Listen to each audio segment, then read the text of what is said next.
Hello friends, welcome back to accountancy hackathon. और आज है डे 65 और टॉपिक है आज का creation of reserve in fundamentals of partnership. बहुत कम क्वेश्चन आपने प्रैक्टिस किए होंगे जहां पर हम आपको प्रॉफिट लॉस एप्रोप्रिएशन अकाउंट बनाने को दें और बोलें कि आपको जनरल रिजर्व भी क्रिएट करना है। तो दो बातें बहुत इंपॉर्टेंट है, ध्यान रखिएगा कि जनरल रिजर्व हमेशा क्रिएट कर सकती है फर्म जब उस साल का प्रॉफिट गिवन है। यस, अगर लॉसेज हैं उस केस में ये रिजर्व नहीं क्रिएट होगा या प्रॉफिट सफिशिएंट नहीं है। तो याद रखिएगा, reserve can be created only when the profits are available. और इसकी जनरल एंट्री क्या बनेगी अगर एग्जाम में आती है?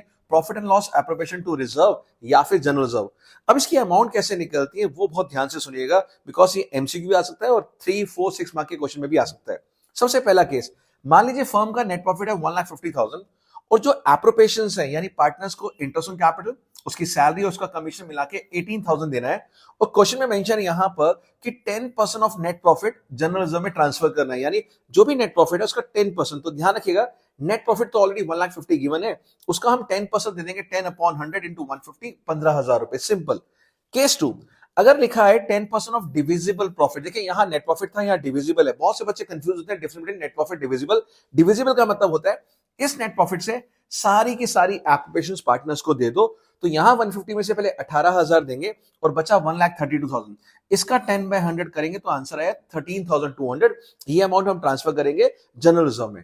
थर्ड केस मोस्ट इंपॉर्टेंट, वो क्या है? यहां जनरल रिजर्व क्रिएट करना है 10% ऑफ नेट डिविजिबल। देखिए यहां सिर्फ डिविजिबल था, नेट वर्ड नहीं था, यहां नेट वर्ड भी आ गया। तो अगर नेट डिविजिबल है इसका मतलब क्या है? ये जो 1,32,000 था, अब ये प्रॉफिट को हमें 10/100 नहीं कर सकते, बिकॉज ये तो डिविजिबल था। नेट का मतलब जनरल रिजर्व माइनस करने के बाद, वो तो प्रॉफिट गिवन नहीं है। तो हम परसेंटेज को चेंज करते हैं, जैसे क्लास 11 में मैनेजर्स कमीशन हम आपको सिखाया था फाइनल अकाउंट्स के अंदर। तो उसका फॉर्मूला क्या होता था? रेट अपॉन 100 प्लस रेट, यानी आर अपॉन 100 प्लस आर।